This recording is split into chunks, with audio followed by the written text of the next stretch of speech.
My father was a coal miner. My father made $5 a day with 5 kids. I'm the youngest of 5. I got 2 older brothers. Well, I had 2 older brothers. My oldest brother passed. I got 2 older sisters. So where I started from was my father making $5 a day. I come from nothing. I had a severe stuttering problem throughout school. I flunked out of school. I'm on my 3rd marriage. I lost everything I ever owned twice. I've been homeless and lived in a car for 3 years. We talking about next level? I'm finna show you how to get there. See, the cool thing about me is I ain't got nothing to sell you. I ain't got nothing for you. I'm just gonna tell you how you can get to the next level. Now, I've been debating on how I was gonna do this, but I thought the best way to go about this is just tell you my story. And in my story, maybe you can see some of yourself.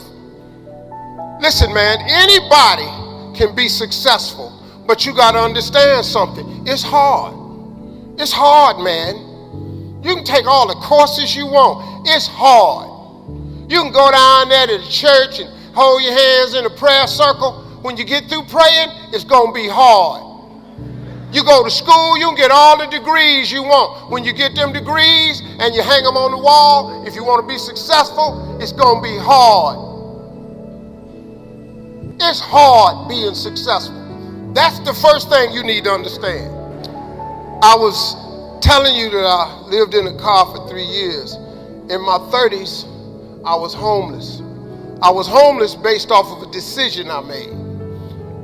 October 8th, 1985, I walked in a comedy club for the very first time. Never been in a comedy club, but I had been writing jokes all my life.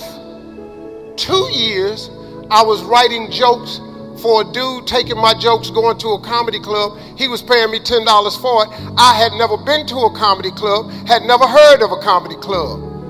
I was writing for a buddy of mine named AJ Jamal. He would pay me $10 a joke.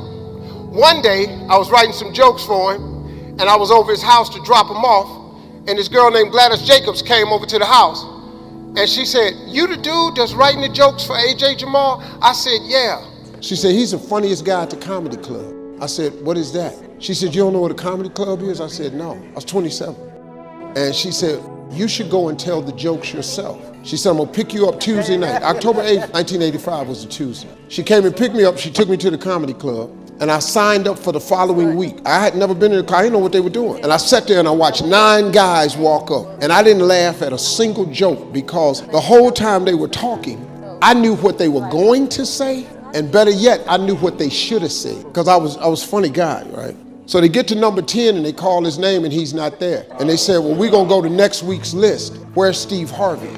And I looked at the girl named Gladys. I said, it's crazy. It's a dude in here got the same name I got. She said, "Go on up there." I didn't have nothing. And I went up there and I had nothing. But I had written some jokes for Jamal that I hadn't sold to him yet. So I just started doing those jokes. Long story short, they brought us all up for a clap off. I won amateur night. They paid me $50. I got in the car and I started crying. And I cried all the way home. The girl looked at me, she said, "Why you crying? It ain't but $50. I said, "No, you don't understand. I was born tonight. This is what I'm gonna do the rest of my life." I went to work the next day, October 9th, with $50 and quit my job. Because I said, this is what I was born to do. See, I've been praying the whole time. I won that $50 and I took that as the sign. So since October 9th, 1985, I ain't done nothing else but this. Everybody will have a turning point in their life. You just got to have the courage to take the jump. It's the jump that's gonna change your life. If you don't jump, don't worry about it. Stay safe, but you're gonna have a dull ass life though.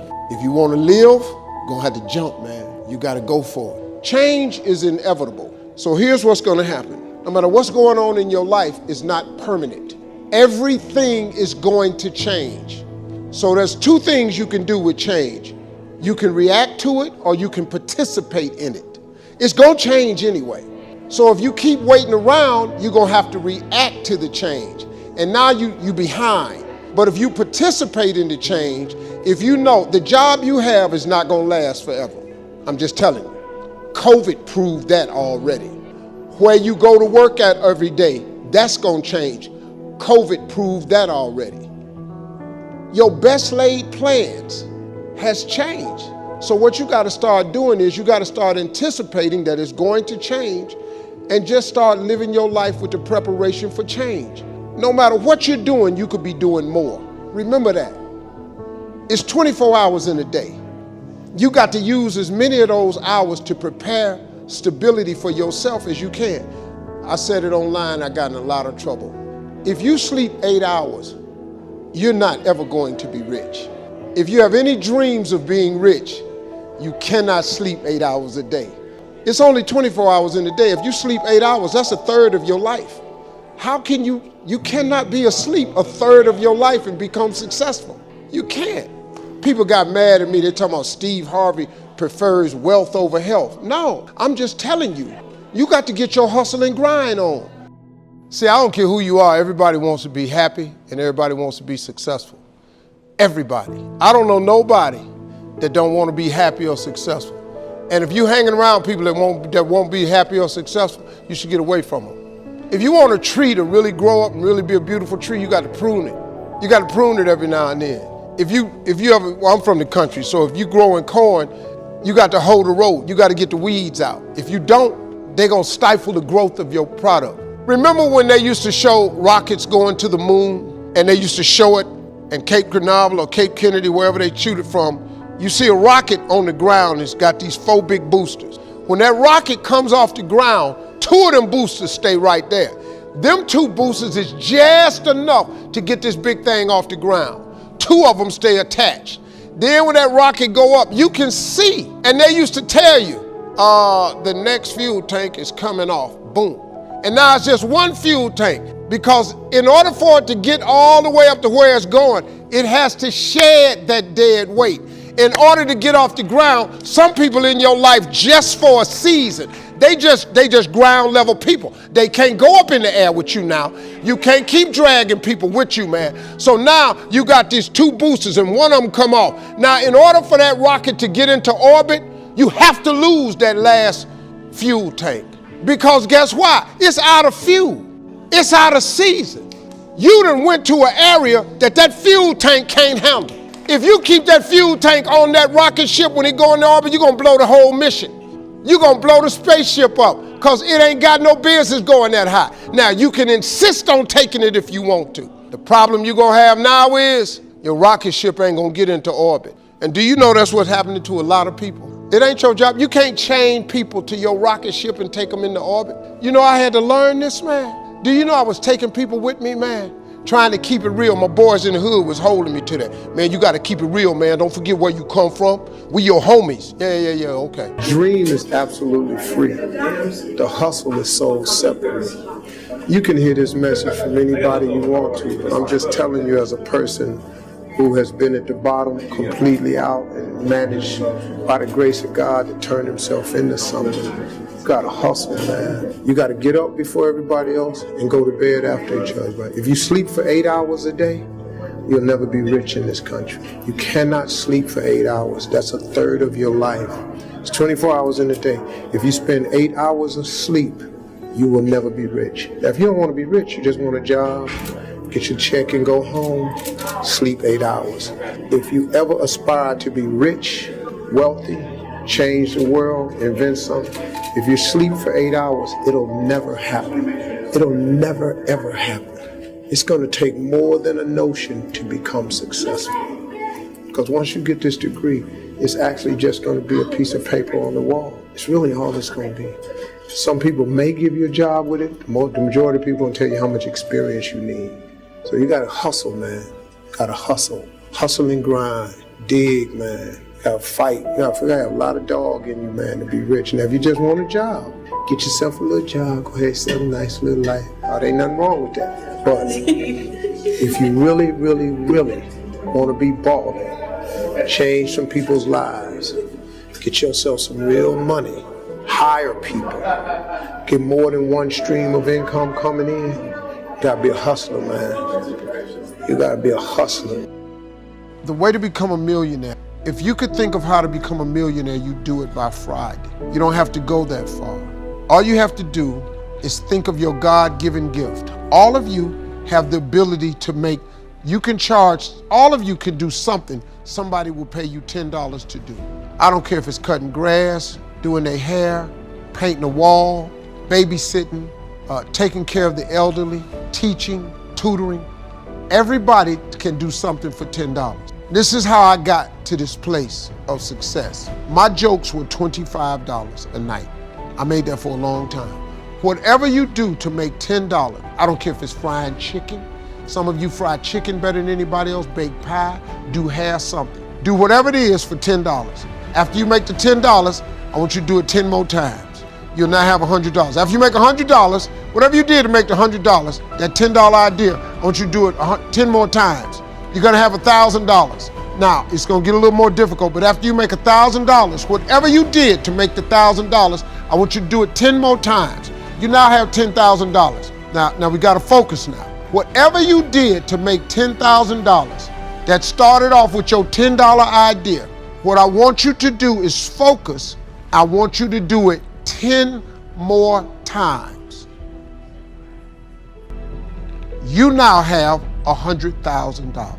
Now, this is where it gets very, very difficult. You're gonna have to hire some people. You're gonna have to pay some people some money. But you take that $100,000 and you reinvest it. And what I want you to do is whatever you did to make the $10 that you did 100 times that turned into $100,000, all I want you to do is take that same idea. Don't change nothing. Do it 10 more times. I got news for you. You have just made $1 million. And all it was a $10 idea. You do not have to complicate this thing. You don't need an education to do this. You just need the principles of success. I'm telling you, man, I took these $25 jokes and I turned them into a lifestyle. You can take this God-given gift that he gave you and stop thinking of how to make $1 million. Just go make $10 and do everything 10 times as hard. Now, it's gonna be hard. Understand that. It's gonna be very hard. But you ain't got nothing else to do. Because let me tell you something about being not successful. Being not successful, that's really hard too. So you might as well apply yourself to something that has a benefit. I'm telling you, that's how you make $1 million. That's how, it's just 10 people got on Facebook, then 10 more people, then 10 more people, then 10 million got on. Now they got 100 million people on Facebook. Now this dude making billions of dollars. It's the same thing. It's what it is.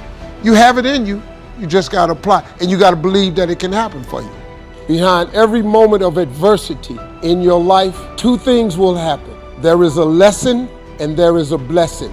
Every moment of adversity has those two things that come with it. There's always a lesson and there's always a blessing. Pain always leaves a present. Every time you're in pain, it leaves a gift behind. So what happened was, after all of that happened, I got a call from a company called T-Mobile. The Super Bowl is a month after that. They brought me down to do a Super Bowl commercial. A Super Bowl commercial in the United States is the most highest watched program on television. These commercials are tens of millions of dollars. They will pay you millions of dollars to be in a Super Bowl commercial. They paid me so much money to be in a Super Bowl commercial, acting like I gave the wrong answer to the telephone company to reenact the Miss Universe theme. They paid me what I make on Miss Universe times 10. 14 countries sent my wife and I a letter saying that was the most honorable and honest thing they've ever seen in the history of television. They gave my wife and I 14 villas around the world. There are 14 villas that my wife and I can go to in Curacao, the Maldives, Abu Dhabi, France, that we can go to anytime for vacation. And that's why when you have bad moments in your life, you just have to ride them out. When a man leaves you, there is a gift behind him leaving. Sometimes the breakup is the blessing. See, sometimes you got to get rid of a man. So sometimes losing a man is not a loss. You just have to hang in there. He might have something better for you. So every time something bad happens, you just have to wait on the lesson and the blessing. It always happens. It always happens. You just can't act too miserable. See, I'm a seed. I really am. See, but a seed has to be planted. A seed got to have dirt put on top of it. If you take a seed and throw it on the concrete and walk off, the sun just burn it up. But guess what? Logically, in my mind, it doesn't make sense that to grow something, you should dig a hole, put it down in there, and cover it with dirt. Logically, that don't make no sense to me. But though, see, dirt is necessary for growth and development. Dirt builds character. Dirt gives you the push-through factor. See, that dirt builds character in you. When they talking about you, it teaches you to withstand it. Then it gives you something to push through. So when you put the seed and you put the dirt on it, if you understand stress, stress really ain't just dirt. Stress, see, they don't call it dirt when they plant it. They call it soil. If they put a camera under the ground, you'd have seen the seed sprout open and start coming through the dirt, because the dirt is necessary so you can prove yourself. You know, if you don't really want to be, everything you see above ground that blossoms and plants and grows and that's beautiful, it was underground one time. When you under stress, take the stress for what it is. Don't get fooled. Don't just think, man, Lord must not mean for it to be. What you tripping for? What you talking about? How you think you gonna be a plant, a tree, a flower, a bush, and ain't no stress? How you gonna get to be that without no dirt? Money's not everything. It's really not. And money can't make you happy. Money don't make you happy. I know a lot of miserable people with money. It's not money that makes you happy. It don't. I recommend money. I highly recommend it. And anybody that told you that money different about money is because they don't have none. But you got to quit listening to people that ain't got money tell you about money. Money the root of all evil and all that shit. You do evil stuff with money, but if you're a good person, you can do good stuff with money. You know, people say that money changes people. It really doesn't. You know what I learned about money? Money don't change people. Money allows you to be more of who you really are. See, if you're a kind person, when you get a lot of money, you become a kinder person. What stops most people from becoming successful is you have something in you that tells you it's not for you, but it's for everybody who wants it. Listen, getting successful, whatever you consider successful, if it's rich, whatever, it's not a magic trick. It's not God picks certain people he'll make rich and certain people he don't. You can decide to be rich, but you first have to think it. The difference between successful people and non-successful people is here. If you want to be successful, you have to change this. This has to change. Listen to me. It's not what makes it hard is your lack of belief that it can happen for you. The fact of it is, though, it's very doable. See, but you got to change, though. If you keep doing what you've been doing, you're going to keep getting what you've been getting. So if you're at a place in your life and you ain't happy with it, you have to change some things. But you have to make a conscientious decision that you're going to change. And it's not dependent on anybody else. It don't matter what your mama think. It don't matter what your coworkers think. It don't matter what your siblings think. It don't matter what your children think. This decision is yours and yours alone. It's two people born in a hospital every day. It's a person that's born in a hospital that's going to get a job, and somebody born in a hospital that's going to give them a job. You get to decide which one you're going to be. You get to decide if I'm going to be rich, poor, mediocre, plentiful, happy, sad. You have a decision to make. You know the hardest thing about your life? Trying to figure it out. I have done nothing since October 8th, 1985, except one thing. I've been telling these here jokes. That's all I've ever done. That gift that God gave me, you know the Bible says your gift will make room for you. It'll make room for you. See, if you're not doing your gift, you're wasting your time. Education is not the most important thing. Do you know how many people I know with education that ain't working? You know how many people I know with degrees ain't got no job? Do you know how many people I know with multiple degrees ain't making no money? The single most important thing in your life is your dream.